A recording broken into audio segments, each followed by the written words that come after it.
Olá, começa o Radar, o podcast de Automotive Business em que nós analisamos os principais movimentos do mercado automotivo.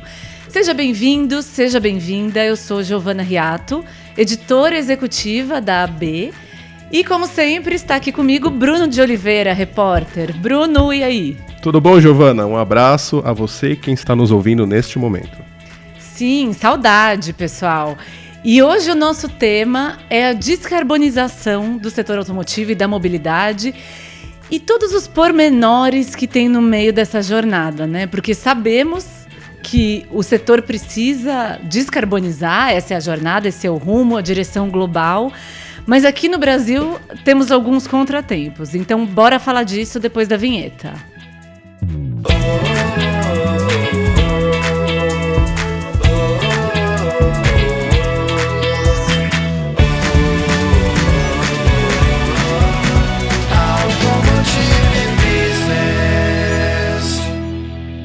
Então, trazemos aqui as informações fresquinhas. Eu e o Bruno, nós estávamos no CIMEA, que é o simpósio promovido pela AEA, Associação de Engenharia Automotiva, que é uma associação muito influente, né? Que desenha políticas com o governo, que tem uma comunicação muito direta com a área técnica do Ministério da Economia e, portanto, esse evento teve a participação do Ministério da Economia, do Ministério do Meio Ambiente, e acho que tivemos algumas informações bem interessantes por lá, né, Bruno? Sem dúvida, né? Os últimos 15 dias, vamos colocar assim, foram dias de eventos no setor automotivo que, de alguma forma, estavam ligados, né, à questão da descarbonização, né? Tivemos, na semana passada, a realização do Latibus, que uma das mais importantes feiras, né, de veículos comerciais, e a eletrificação, né, a descarbonização, né, foi a tônica do evento. E como você falou, hoje também estamos gravando aqui no dia 18 de agosto, né, teve a realização do simpósio do CIMEA, onde o tema também foi a descarbonização, né? O governo enviou alguns interlocutores importantes para discutir isso com o público que estava lá presente, e se falou muito sobre a importância do Brasil escolher um caminho, né, rumo à descarbonização, rumo a um país com baixas emissões de poluentes veiculares. E uma coisa que falaram bastante lá, não é novidade para ninguém, quem acompanha o Radar já ouviu, com certeza, a gente falando aqui sobre os caminhos que a indústria vê para frente a respeito desse assunto, e eles voltaram nesse tema que é a pluralidade de tecnologias ligadas ao powertrain, né? No caso, os veículos híbridos e, de alguma forma, ligados ao etanol. Isso foi uma das coisas que foram discutidas lá. Sim, perfeito. Antes da gente aprofundar, e já que, de alguma forma, nós vamos falar de questões políticas, né, de negociações que são políticas, tem um ponto que é interessante que você andou investigando por aí. Não virou uma matéria, mas acho que é muito legal da gente trazer aqui para o Radar, né? Sem dúvida. Na semana passada, como eu falei, estamos gravando no dia 18, no dia 11 foi divulgada a carta, né, favorável à democracia, enfim, a carta em defesa da democracia, obrigado.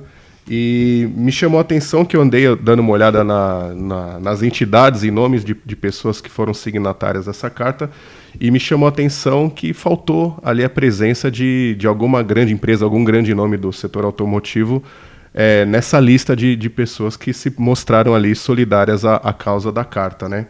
É claro, a gente sabe muito bem que as empresas não são obrigadas a se posicionar dessa forma, por meio desse meio que foi a carta. Por outro lado, eu acho que não teria nenhum problema também, né?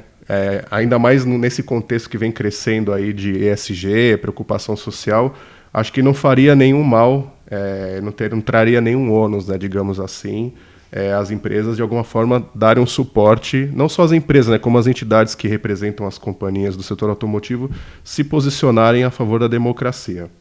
Perfeito, Bruno. Acho muito pertinente a gente trazer que seja essa pílula falando, né?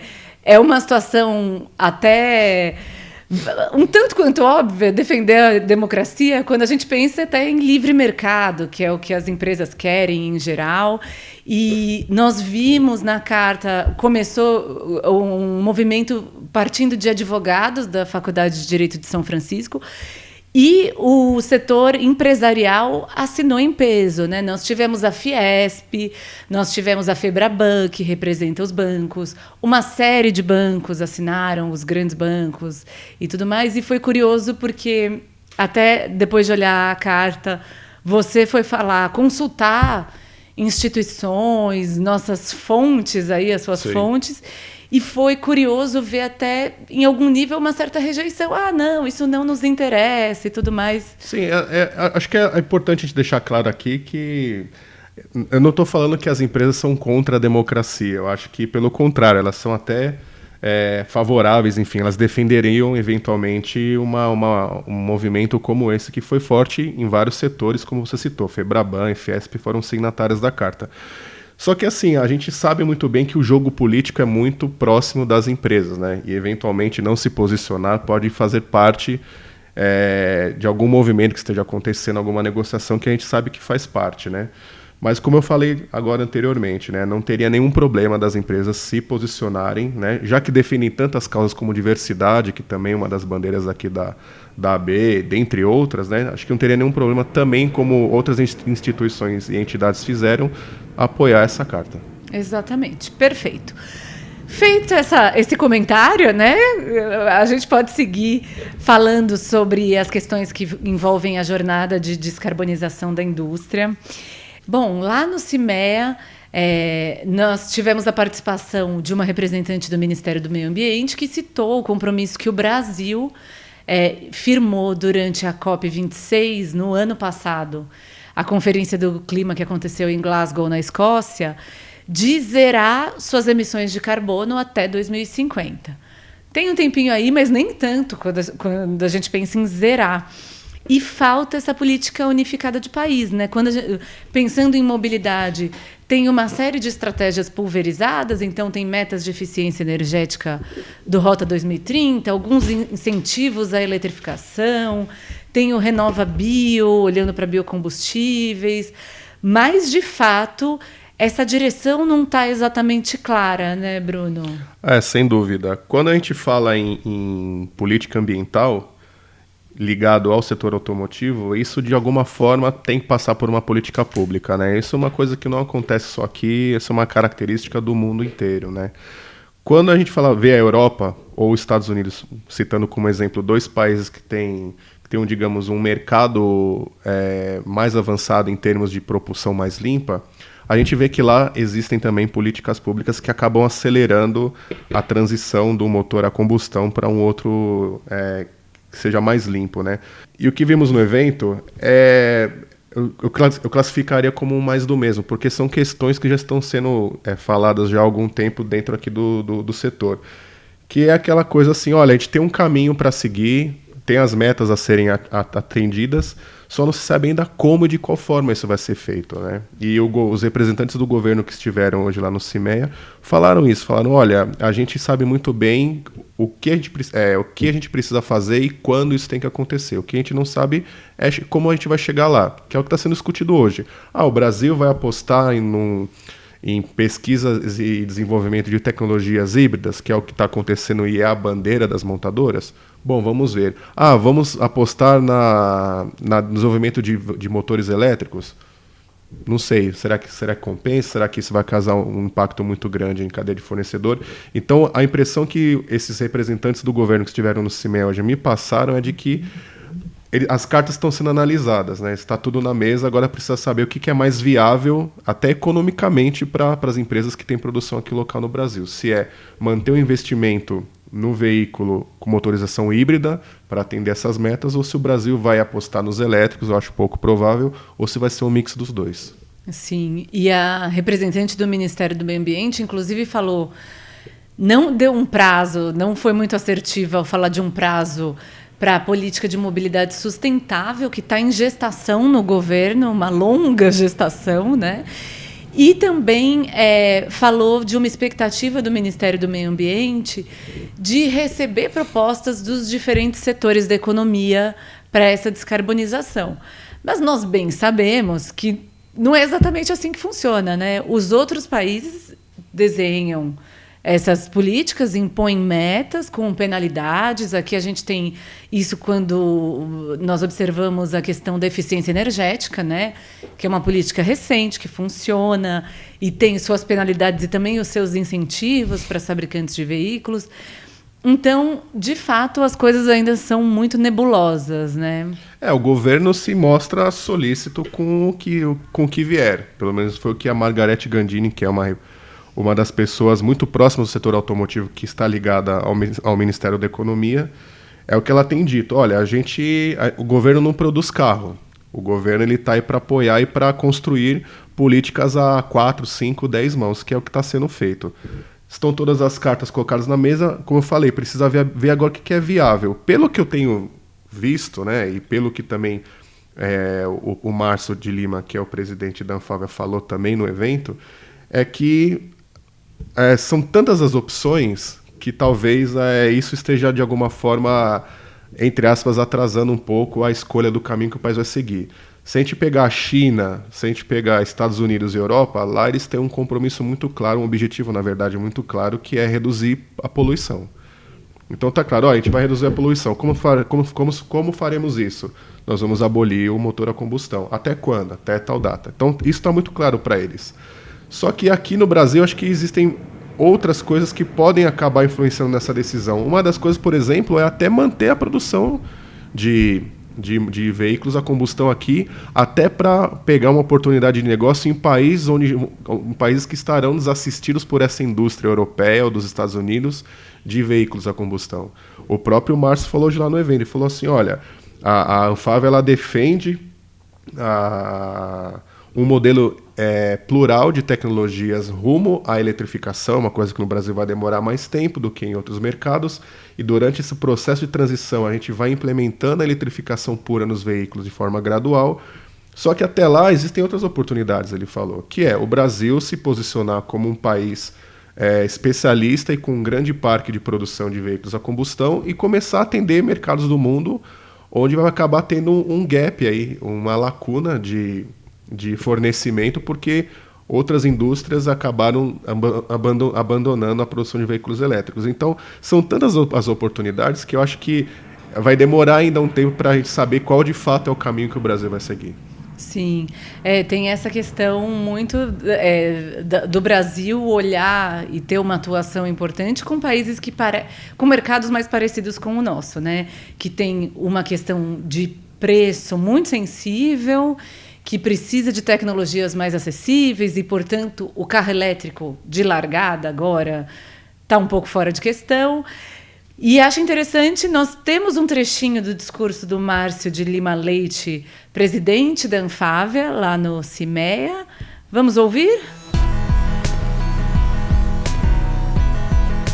Nós vivemos nesse momento o período mais desafiador da indústria automotiva. Não é apenas uma retórica, mas é a mais absoluta verdade. Ou nós jogamos tudo a perder, tudo que nós construímos, ou nós temos a possibilidade de engrandecer, de enriquecer aquilo que foi construído até agora, pensando em gerações futuras. As rotas tecnológicas exigem investimentos no país. Existem fábricas, investimento em pesquisa, parcerias com as universidades, com os pesquisadores, com a academia. E esse é o momento que nós temos de fazer esse investimento. Ante a falta de previsibilidade, nós corremos o risco de trazermos produtos que estão sendo oferecidos na China, por exemplo, a $5.000 e podemos vender esses produtos no Brasil. As montadoras são as mesmas.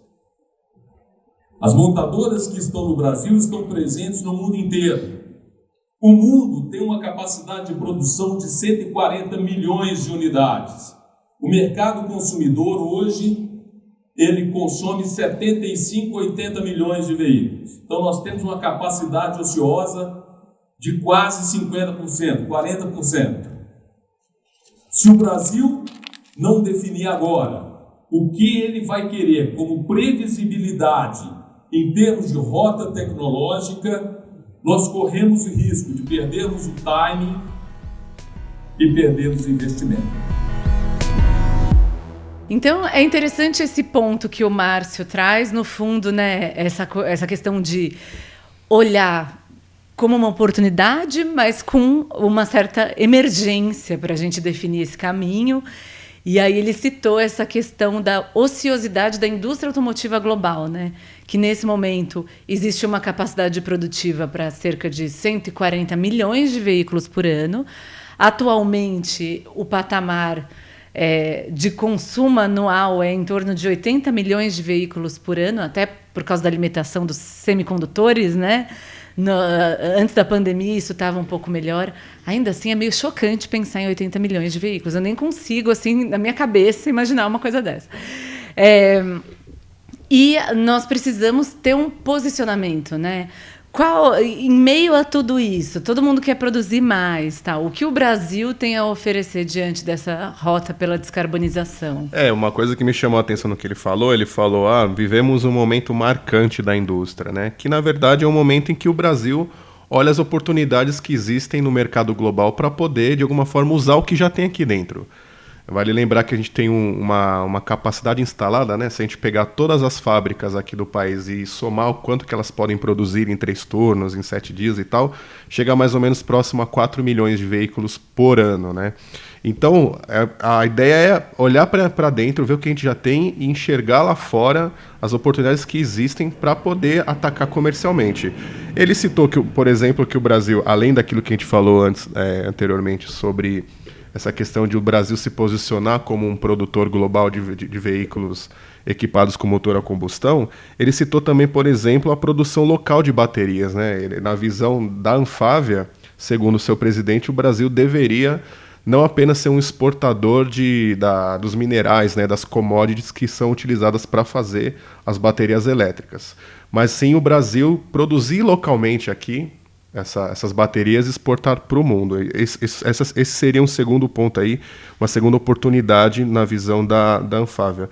Uma outra questão também é o Brasil ser um exportador como um todo.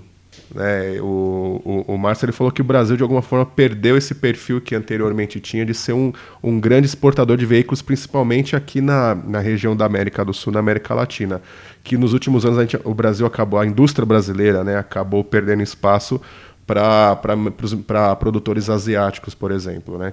Então, eu acho que no rumo à descarbonização, o que está sendo feito é olhar as oportunidades, né, que existem no mercado pelos próximos 10 anos e o Brasil se posicionar em cada uma delas. Dessas todas aqui, a que mais me soa interessante é ser um produtor local de baterias, né? Eu conversei com um consultor tem algum tempo. Ele falou o David Wong, sim, ele falou a respeito desse assunto. Ele falou, olha, as empresas montadoras fora do país que demandam muita bateria elétrica, porque já estão com oferta robusta de modelos elétricos, eles vão começar a perceber que vai ficar caro trazer da Bolívia, trazer do Brasil e trazer do Chile os minerais para poder produzir o pack de baterias, como eles chamam, na China, por exemplo, né? Então vai ser do ponto de vista do custo mais vantajoso produzir no Brasil, eventualmente, as baterias do que trazer todo esse material e depois ter que voltar com um navio cheio de bateria já pronta, né? Então acho que isso estaria mais ou menos em sintonia com o que o presidente da Anfávia falou, né? Do Brasil aproveitar essa oportunidade dentre as outras que existem. Sim, e é interessante, a Anfávia voltou a apresentar um estudo que não é novo, né? Foi divulgado no ano passado, sobre eletrificação, na verdade, descarbonização, feito a pedido da Anfávia pelo BCG, o Boston Consulting Group, e que traça lá 3 cenários para essa descarbonização, né? Um de inércia, que é meio nenhum grande esforço, então como ficaria nosso mercado? Um outro de convergência com a estratégia global das montadoras, então de talvez uma eletrificação um pouco mais acelerada, e um outro de foco em biocombustíveis, em que a gente investiria muito nessa nossa tecnologia. E, segundo a própria Anfávia, esse último de biocombustíveis seria o de resultado mais efetivo e talvez, né, mais rápido e tudo mais. A questão é isso, né? Como a gente consegue extrair o melhor desses dois mundos? Então, convergir para a nossa questão energética, né? Valorizar as tecnologias que a gente tem e a energia limpa que a gente tem e tornar isso exportável, atrativo a outros mercados, talvez mercados emergentes como nós, mas como casar esses dois universos. Então, isso, de fato, é algo que está em aberto. E é o grande dilema, né? Porque temos duas correntes de pensamento, vou colocar dessa forma, dentro da indústria automotiva brasileira. A primeira é, vamos valorizar o que já temos desenvolvido aqui no Brasil, que seria esse know-how que o país tem com o etanol, por exemplo, ou vamos seguir a onda global, que é de acelerar a adoção de veículos elétricos. Esse é o grande dilema, porque se por um lado o Brasil apostar naquilo que já tem, que é o etanol, uma coisa já desenvolvida, um investimento que já foi pago, vamos colocar dessa forma, a gente vai acabar perdendo um bonde global, que é da eletrificação. Em teoria, ficaríamos atrasados, né? Porque o mundo está indo para um lado e a gente está se esforçando para produzir algo que poucos mercados ainda aceitam, né? Sim, com certeza. E nós temos também, né, um trechinho do discurso da Margarete Gandini lá no evento. Ela é a secretária responsável por regimes automotivos dentro do Ministério da Economia. Tem sido uma profissional, né, da área técnica que está acumulando uma grande experiência no desenvolvimento dessas políticas para o setor automotivo, porque ela esteve também presente na elaboração do Inovar Alto, lá em 2012. Então, vamos ver um pouco do que ela apresentou por lá. E agora? O que nós vamos fazer nos próximos 10 anos? Ou 15? Tá? As palavras do Márcio, acho que foram muito felizes no sentido de que nós temos a oportunidade de construir juntos um ciclo virtuoso ou continuarmos parados e mergulharmos no ciclo vicioso. Só que a decisão vai ser de cada um de nós. Não é só do governo. A política industrial, ela tem que ser tomada a rédea da política industrial pela indústria. Porque o governo não faz carro. O governo define política industrial e essa política industrial tem que ser definida junto com os atores. Tá? Porque política industrial e outras políticas públicas você não pode fazer sentado atrás de uma escrivaninha sem conversar com quem está ali no dia a dia. Tá? Então, eu quero parabenizar também, aproveitar a oportunidade a todas as indústrias da mobilidade e logística, todo o setor automotivo, pela parceria desses últimos anos, das infindáveis reuniões para debater a indústria automotiva. Eu lembro que em 2017 e 2018 nós tínhamos as quartas automotivas, né? Agora está sendo online, mas tem vários grupos debatendo o que nós queremos para o futuro da indústria. Mas até o momento nós temos mais pontos de interrogação do que respostas. Então, é esse o nosso desafio. Dar as respostas. É muito mais fácil dizer, olha, acho que não vai dar, é muito difícil. Mas se tem algo que esse setor nunca fez, foi ter essa posição. Então, muito bem, a Margarete trouxe essa visão, né, de que o governo não produz carros, então não dá para esperar que parta do governo a solução pronta, mas essa área técnica tem mostrado uma proximidade, uma sensibilidade. A Margarete fez questão de falar lá no evento do quanto o governo reconhece essa questão da engenharia brasileira, né? Já que era um evento de engenheiros automotivos, então... De engenheiros para engenheiros, né? Exatamente, né? Então, de como o governo é sensível a isso, enxerga as nossas inovações e tudo mais, e as necessidades da indústria por aqui. Bem interessante para a gente acompanhar. Outra coisa legal que rolou lá no CIMEA, e que faz todo sentido a gente olhar nessa rota de descarbonização, eles trouxeram o Thomas Fabian, que é um especialista da ACEA, que é a associação que representa as fabricantes de veículos da Europa. É a Anfávia da União Europeia, e ele falou um pouco lá de como tem sido o trabalho deles pela descarbonização. Ele falou com muito foco em veículos comerciais, mas é interessante porque ele trouxe essa clareza da enorme dificuldade que é por lá também, né? Acho que, claro, eles estão com um diálogo mais maduro, com a política ambiental mais madura, né? Porque a União Europeia, de fato, vem puxando isso de fim do carro a combustão em alguns prazos e tudo mais, esse olhar de corte nas emissões de carbono. Então, a política ambiental de forma geral, né, quando a gente não fala só por setor, está mais clara, mas ainda assim eles também estão batendo cabeça por lá. Sim, né? Uma visão que ele trouxe que eu achei interessante é de como que lá, como você mesma falou, lá é um mercado avançado, são países avançados, mas como que lá também ele sofre um pouco com as particularidades de cada país a respeito do mesmo tema, né? Ele falou bastante sobre esse cenário mais voltado para veículos comerciais que por si só já demanda uma série de características próprias de cada região. Quando a gente fala de caminhão e ônibus e traz isso para a conversa, para o debate da descarbonização, tem que se levar em consideração também as viabilidades econômicas ou as características que aquele veículo pode agregar para a operação de quem é dono de um veículo comercial, né?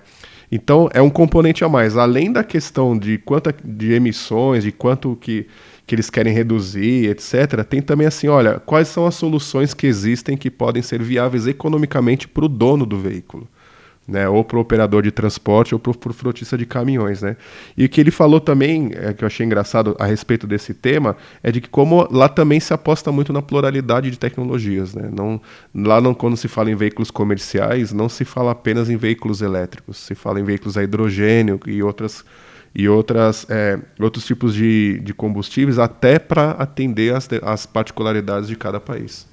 Sim, ele falou dessa questão, né, quando a gente perguntou lá no debate, da questão de o que ele faria, né, olhando essa realidade brasileira. Então, que a gente tem esses cenários, às vezes, até um pouco conflitantes, né? Como tornar exportável, competitivo, interessante como negócio esse modelo de biocombustíveis.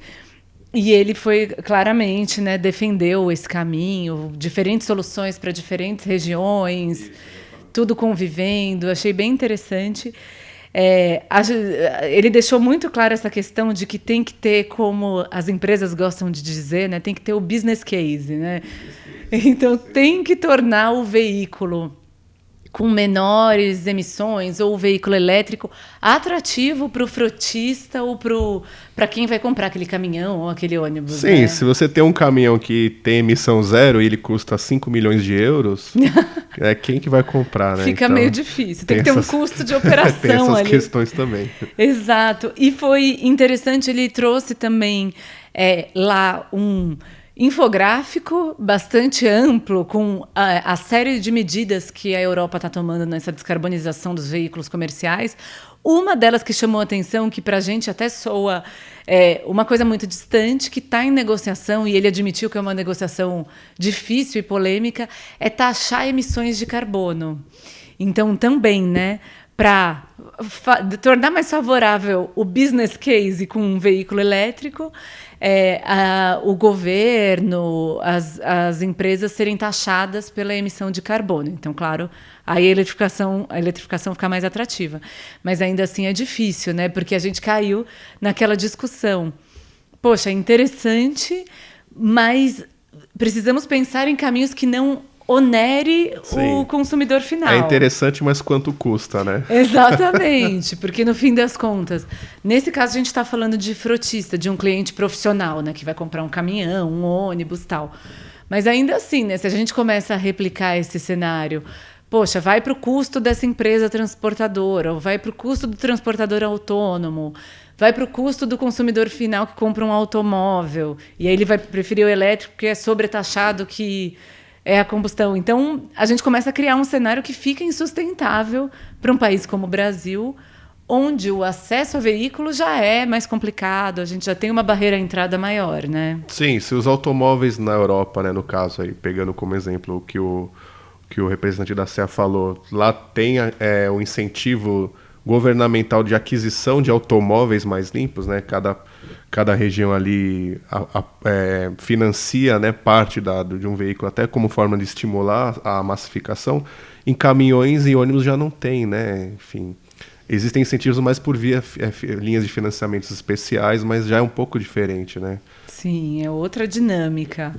Bom, mas acho que pelo menos foi interessante ter essa visão externa de que é possível criar essa jornada um pouco mais abrasileira, assim. Sim. Né? E pegando ainda o gancho dos veículos comerciais, eu percebi que o que se diz, depois que eu ouvi, obviamente, o representante da SEA falar, eu percebi que o Brasil não está tão distante assim da discussão que está acontecendo lá fora, né? Isso em veículos comerciais e a eletrificação, né? Porque os mesmos problemas que eles estão enfrentando lá são os mesmos problemas que os operadores e os frotistas estão enfrentando aqui.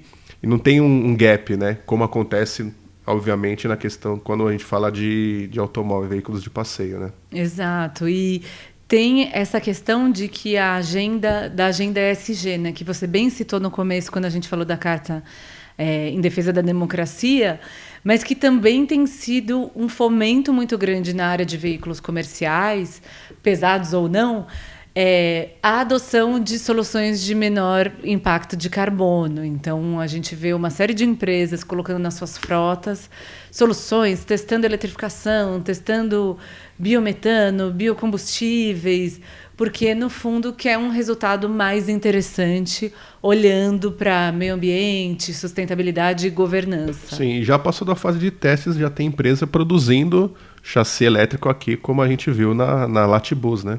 Exato, exatamente. Foi uma boa demonstração por lá, você conseguiu ver, né? Sim, como a gente viu na semana passada na feira, né, Latibus, que é uma das principais aí da região voltada para veículos comerciais, a gente viu muitas empresas com soluções locais voltadas para a eletrificação. A gente viu a Mercedes-Benz, se bem que ela já tinha anunciado, né, mas a gente viu ela apresentando o seu chassi elétrico de ônibus.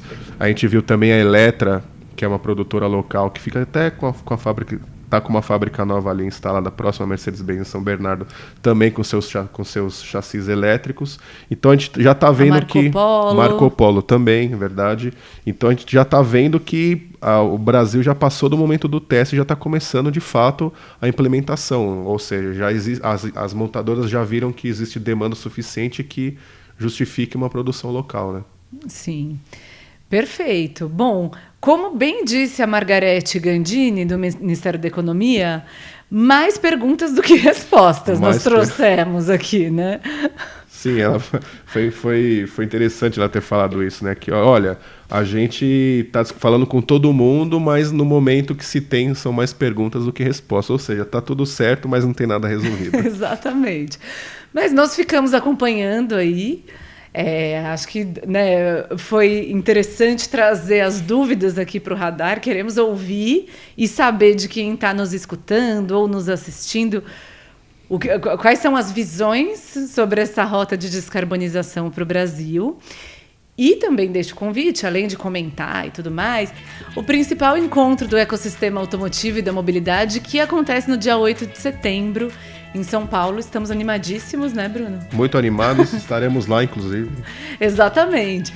E 6 palcos de conteúdo, mais de 150 palestrantes, mais de 2.000 participantes. Vai ser um reencontro muito legal, focado em negócios, na reativação desse networking que ficou tão enfraquecido, desidratado na pandemia.